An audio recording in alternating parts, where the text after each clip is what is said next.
Hey guys, VaulSC here. Hope that you're having a good week. In this video, I'm going to be talking about the new ITS 15 Organized Play Pack, the set of missions, the new rules that have come out for your ITS tournaments for playing Infinity. And I'll be talking about reinforcements as well. The main brunt of the content today is going to be the results of a survey that I got you guys to do over the last couple of days. About 79 people responded, which was awesome. And what I thought I'd do is I'd mainly present the opinions and feelings of the community as, filtered by my questioning. It's not going to be perfect, but it's going to give you guys a broad view of how some people are feeling about the new rules. So we'll be going through that in the video today. Before I get into it, I guess the main disclaimer and overview is that Infinity is a good game and it is in a good place. And if you are a casual player, maybe not sort of ready to dip your toes in, you're on the fence, just do it, man. It's a really good game, really good community, and really, really enjoyable. A lot of strategic depth.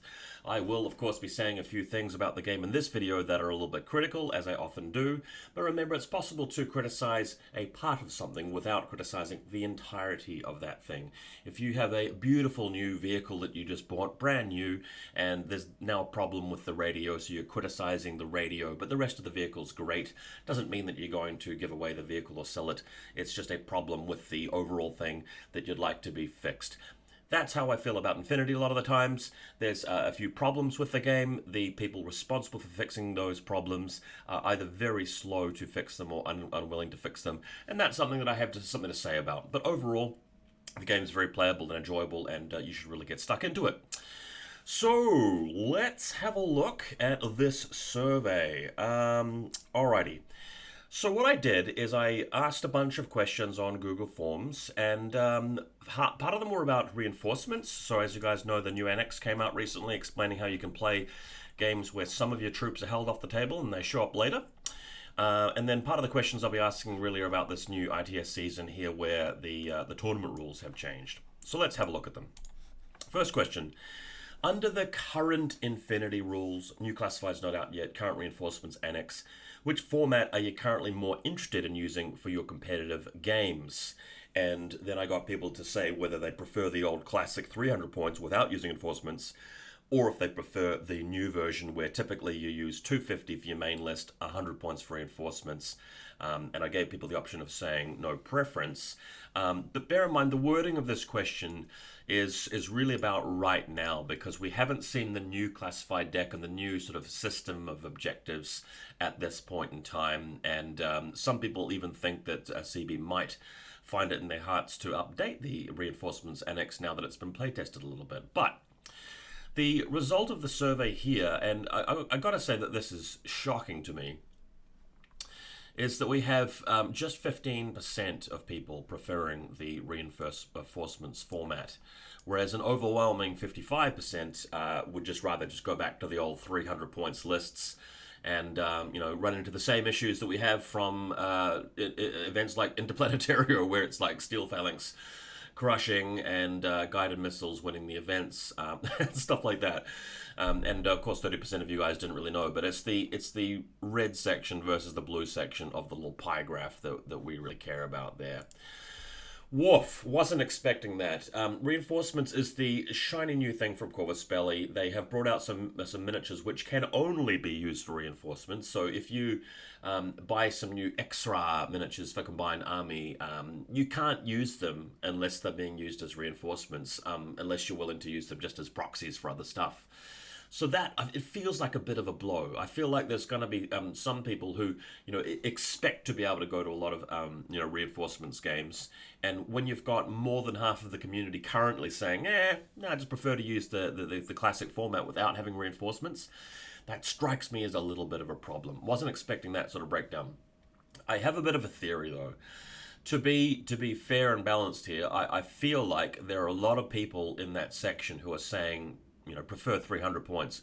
A lot of people in that group who probably would like reinforcements to be a good option and for it to work, but it's just held back by a few fixable problems. And we're going to talk about them more throughout this video, but the thing with the Comlinks, being mandatory and not really adding anything to the game, the thing about reinforcements being optional, where the player going second can just keep them to the end. You could wipe out their main army, they bring in 100 points and win anyway in some cases.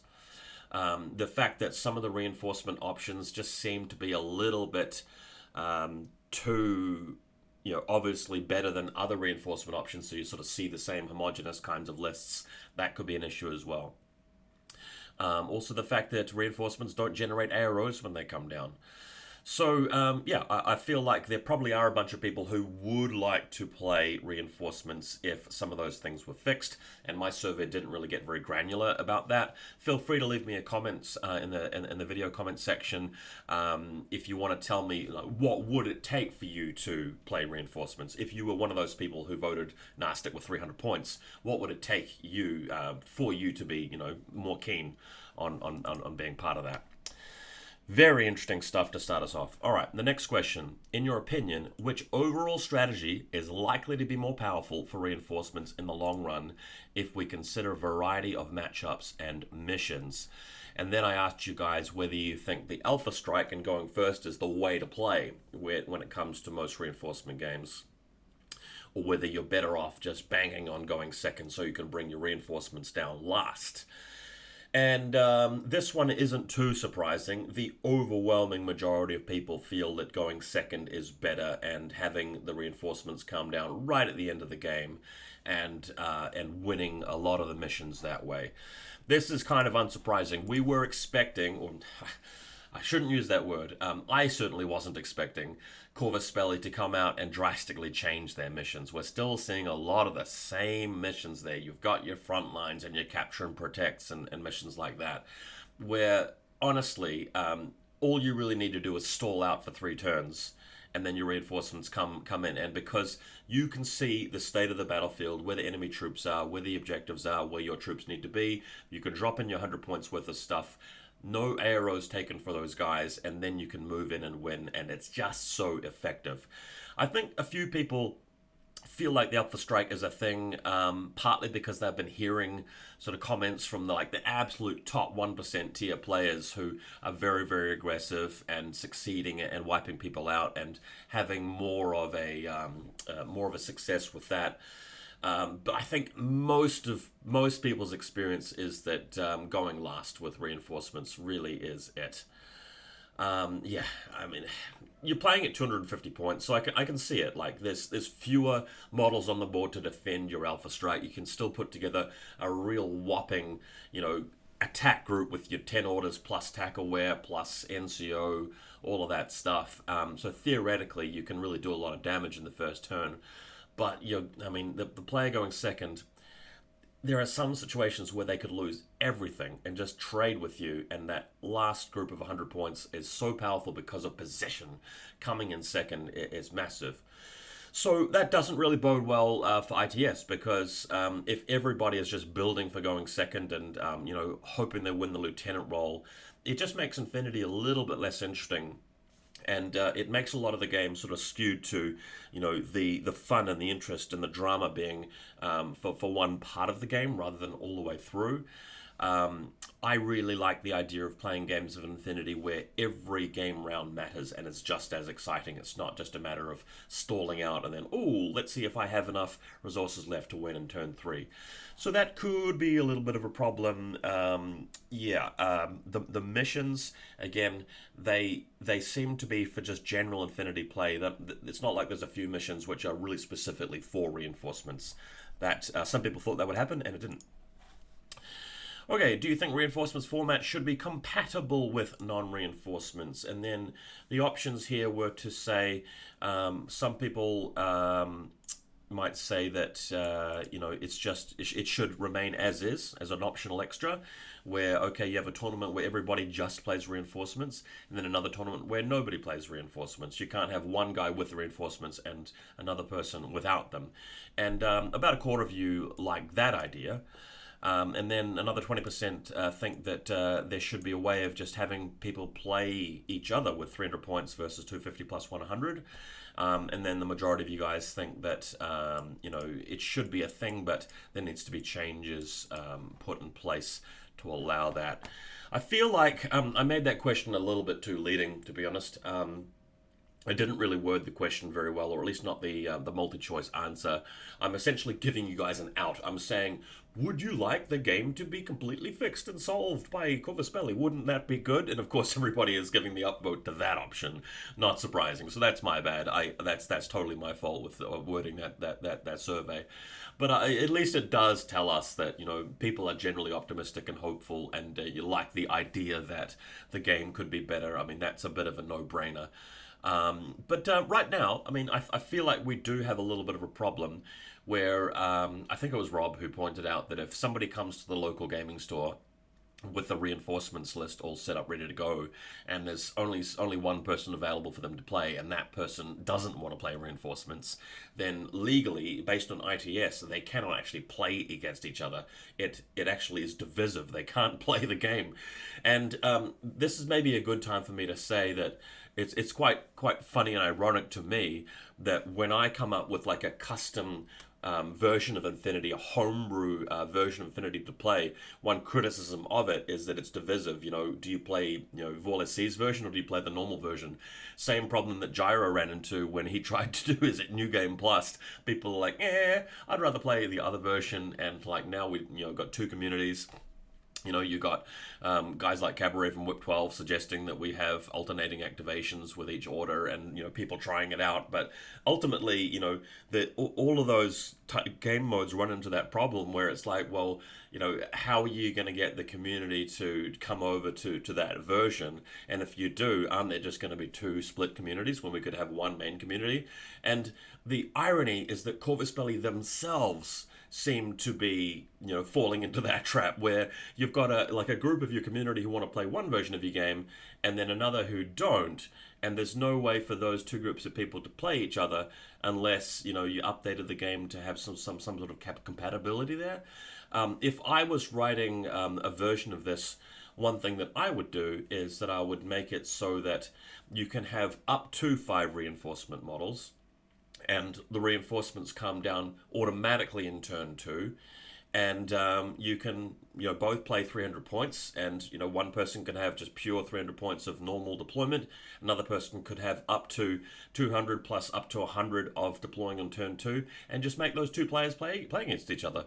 That's sort of what I would attempt if I was trying to fix this, but I don't expect them to fix it. I don't really think any changes are coming on that front. Do you think the way Comlinks are designed is good or bad? Oh man, shout out to the two people though. Shout out to these two people who have responded yes to the Comlink requirement is in a good place and is overall good for the game.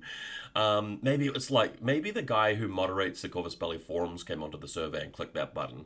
I don't know, but anyway, people don't particularly like this rule. Again, I've given everybody an out, and I have given you guys the hopeful option, and of course everybody loves that option where it's like, would you like Corvus Belli to fix everything and do everything perfectly? And everybody's like, tick that. There is a small sliver of people who are like, nah, just get rid of it, like just cut your losses and get out of there. But most people, feel that the thing about Comlinks is that you want to, if you're going to have to put something on your list which grants access to reinforcements, then there should be a variety of different models to choose, and it shouldn't be some sort of weird points tax. Otherwise, it just makes no sense. You just start the list by adding that model, and there's no thought put into it. Guys, like 50% of this hobby is playing, and the other 50% is writing lists, and list building needs to be fun. That's sort of why we play a lot of the time.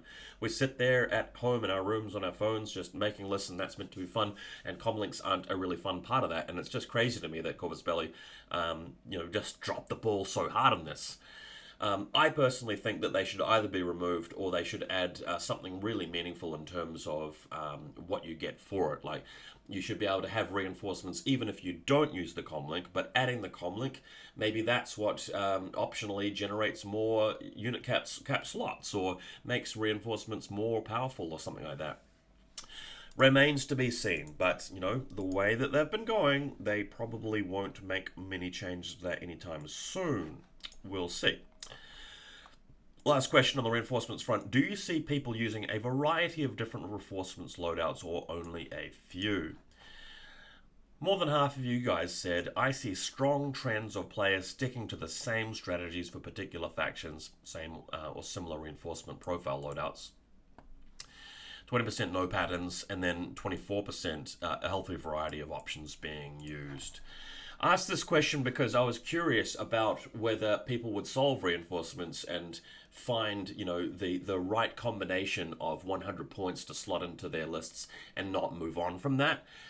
Just chatting casually to people about this in Discord, people were telling me that the Pan-Oceania options is configuration of, a few unit choices, but they're generally the same, and there are some reinforcement choices that you don't take.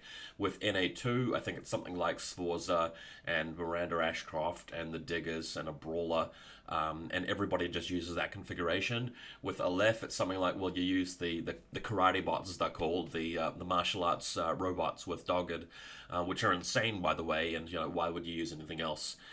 So most of you guys do believe that that's how we've ended out. It's not like, a game mode where we're always continuously exploring all these other really cool reinforcement options. We are honing in, like the advanced players, like the high level competition that is just homing in on a particular way and style of playing reinforcements and not really deviating from that, which makes total sense. That's completely expected. Like that's what, competitive game nerds do. You solve the game, you figure things out. I'm not saying everything's completely solved. It's just that from the game, the reinforcements mode being released up until now, people have really sort of figured out what to do with it. So not really much more to say to it about that. On to the ITS 15 pack. Okay, so there's this thing called O12's Prestige. It's in here somewhere. So there's this new sort of thing where you use a command token once per round, and you can just gain a regular order. So what did you guys think of that? Over here we've got, most of you guys think the rule's just different. It doesn't make the game better or worse. 20% thinks makes it worse, and 14% makes it better. So this is pretty close, there's not a lot of consensus on this particular aspect of the game. In my opinion, it is not a helpful rule because you're going to have some lists which are designed to just maximize the number of orders to go in one big strike and just kill you. Even if you're trying to go second, right? So you take second turn, and then when it's your turn, you cripple the other person, making sure that there's no way for them to fight back at the very end. Whether you're going first or second, there are some strategies where it's like, okay, I've got 10 regular orders, and I've got Lieutenant level 2 with NCO, and I've got Tactical Awareness, and now I'm going to spend a command token to get yet another order, and I'm just going to whack my opponent over the head with that massive group. And, that strategy isn't really that much fun for both players. I feel one person's going to really get wrecked, or the whole thing's going to fail, and it's not going to work out.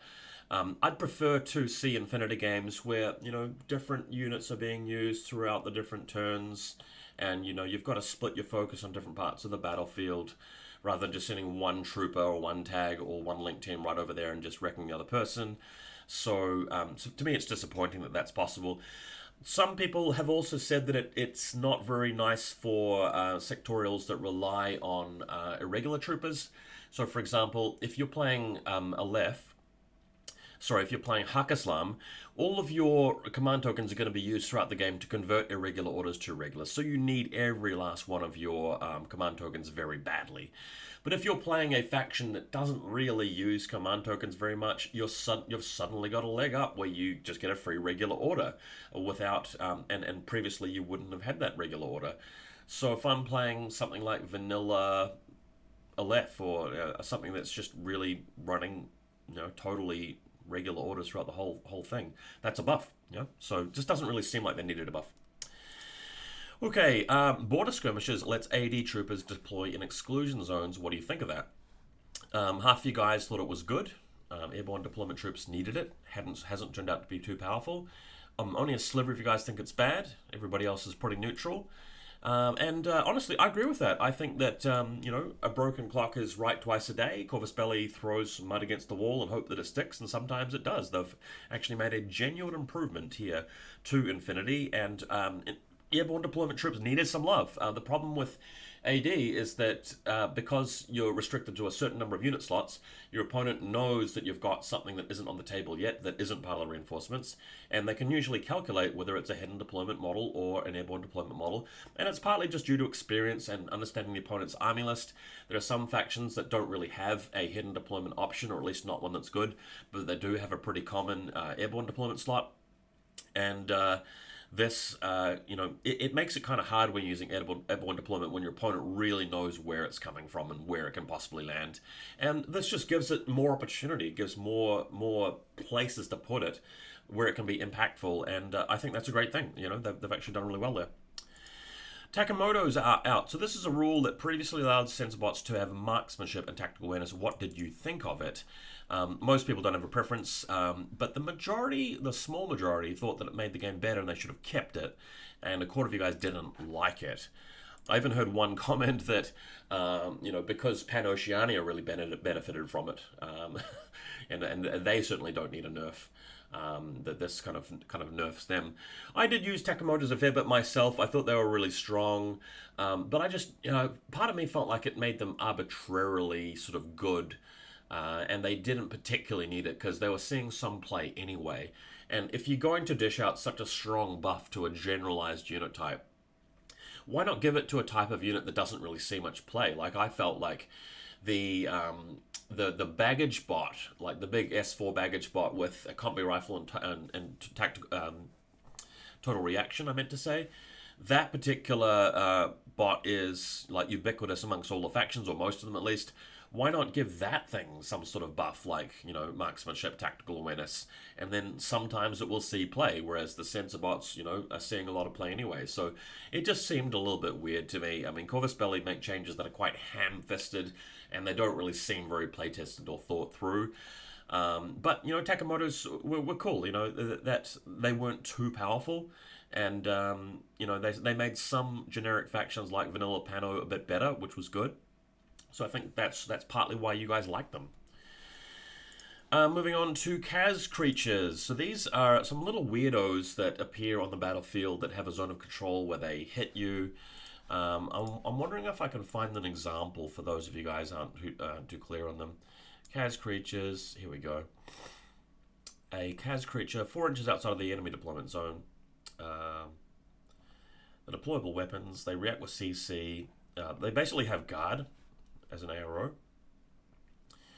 and they have a burst of 3. I think the thing about these guys is that if you use it against an Ariadna player, they could be quite useful at slowing down a Polaris Bearpode, because the Kaz creature, if the Bearpode just wants to run straight past it, it could start taking damage from the Kaz creature, which is nice. I mean, it seems like the kind of thing that would slow down really nasty alpha strikes a little bit. So if we look at the survey, some people think they make it better, 26% versus 19%. Everybody else is sort of not sure. And yeah, I think that's just because generally people feel a bit uncomfortable with the game progressing too fast in turn 1 and somebody just rushing across the battlefield to kill you. And this is an extra layer of defense against that, like a little bit of defense. Not a huge amount, but it does make a difference. Coming back to what we were saying before, though, like, the bulk of you guys really feel like going second is the stronger option in the current environment. So, at the same time, we seem to be liking Kaz creatures, which seem to help the player going second because you're trying to defend and hold on until later. So yeah, maybe people have this preference just because we're thinking about this question in the context of 300 points, where maybe Alpha Strikes are a bit too strong in the bigger version. Maybe that's how people look at it. I'm not 100% sure. Let's look at the ITS extras. So these are all of the additional game modes, and Reinforcements is one of them. But you've got all these other classic ones like Spec Ops and stuff like this that people don't use a lot in their events, and typically these are looked down on by the experienced players, and they seem like a little bit of fun to the Infinity casual newbies. Most people don't typically like them. I've played in events with Spec Ops and Soldiers of Fortune, and honestly, they didn't make the competition fairer. It doesn't mean that you're on a more level playing field, to be honest. it's like they help some factions more than others, and that's just not what you want out of an event. So I just wanted to see how people think about reinforcements in that context. Reinforcements being the most popular one because it's like the big new game mode, and there are specific models which are designed just for this this extra. So that's why it's more popular than these other ones. We still only have about half of you guys saying that you'd want some tournaments to consider it, which again seems surprisingly low. Escalation tournament, you know, that's a good thing for new players. Resilience operations. Just remind me what that does again. Let's have a look. Resilience operations. Okay. The exception, they do not use the ITS scenarios or the classified deck, must use the tactical. Okay. So people are interested in resilience operations, even though the rules haven't come out for it yet. I think this is more about the new cards that are coming along. Looks like we got Reinforcement Command being the least popular one. Just remind me what that is. Reinforcement Command. Loss of Lieutenant is not applied. Yeah, okay, so that's a bit dumb because there are some factions which are good at assassinating lieutenants and others which aren't, and you're just kind of crapping on like one type of faction and not others. So I can understand people not really being a fan of that kind of extra. Makes sense. The new missions, there were 3 of them that I picked out here, and I haven't yet had a chance to play on them or really study them, so I'm not going to say a lot about them in this video. I will just comment that you guys all unanimously thought that they were better than average, so the new missions seem to be going in a good direction. This big red block is the people who just, you know, thought it was, you know, kind of neutral about it, and the blue block is saying that's better than, you know, the worst block, which is the orange one here. So I'm just trying to say here that most people do like the new objectives, which is really, really cool. Great. Okay, so that's the survey. I'm feeling like you know, people actually are a little bit more, have more of a consensus once we do these big surveys. When I just ask individual people in Discord, it seems like, you know, there are some very loud voices, but once you get everybody's opinion, you know, we get a little bit more truth. Another thing about this survey is that, you know, we're talking to what is perhaps the tainted jury pool here, if you get the political reference. It's mostly, you know, VaulSC followers. This may not represent the thousands of people who play Infinity very, very much. Like if you got, you know, hundreds of responses from people who, you know, don't follow me and don't hang out, you know, with my following, you might get different results. But quite keen to hear what you guys think in the video description comments and also in Discord. And I'm interested to see what the little updates are with the new objectives, like the reinforcement thingies and the classified deck is what I'm trying to say, sorry. One last thing I want to talk about before we finish up. I've been giving some thought to writing a custom rules homebrew pack, which could be used for your casual games or for a TTS event that I could run, where the idea is for me to make like just a mod that you can use for the game if you want to, where it's at 300 points. But as I was saying earlier, you can take up to 5 reinforcement models that work out to be up to 100 points each. But, you know, for example, you could have just one 35-point reinforcement trooper and then the rest of the points are allocated to normal stuff. Or you could take 2, 3, or 4 in that kind of combination. And that list runs up against other 300-point lists, which may or may not have reinforcements in them. The reinforcements would always come down at the start of the player's second turn, so there's a bit more mid-game there rather than waiting for late game. You can use your army to try and you know, defeat the reinforcement drops before the end of game scoring kicks in. I think that I would make a couple of changes to the main game. Not very many changes, but I have a rules idea that would stop people using guided missiles in the active turn, and I also think that we should try and play test a version of the game where Eclipse Smoke is gone. It just is replaced by normal smoke, and the same thing with the Toha Fairware. So given that you have a faction like Ariadna who does not have Eclipse Smoke but has normal smoke, and they are a very, very strong faction in the meta, I don't see why Toha and Steel Phalanx can't compete well without Eclipse Smoke, and I'd like to find out. I could be wrong. I could be absolutely dead wrong, and changing it to normal smoke might just mean that nobody's interested in Toha or Steel Phalanx ever again, and it turns out to be like a crappy adjustment. But I'd like to find out. I'd like to test that. And then you just like have reinforcements where like comlinks are not required. Everybody's running 300 points. You can run up to 5 reinforcement troopers. I think we probably should playtest a version where the reinforcement drops do generate AROs, just to make them a little bit less powerful. And that way people can customize their lists a lot better. One annoying thing about reinforcements is you get to like 98 points and there's no 2-point trooper or whatever, or 91 and there's no 9-point trooper in some cases. But in this version, if you take 91 points, then you've got 209 left remaining for the rest of your list, so it becomes a bit more fun for list building. If you guys would really like me to make a pack and share that with you, and divide the community further with VaulSC's version and have a custom rules thing going, I'm happy to write something up and present it to you in another video. Just let me know if you're keen. If you think it's a terrible idea, well, I just won't bother. I'm having a really good time playing Conquest: Last Argument of Kings at the moment. I'm still playing some Casual Infinity as well. I like both those games. I'm not quitting Infinity.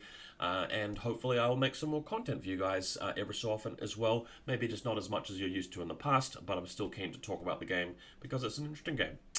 Alright, hope you guys have a good day, and I'll catch you later.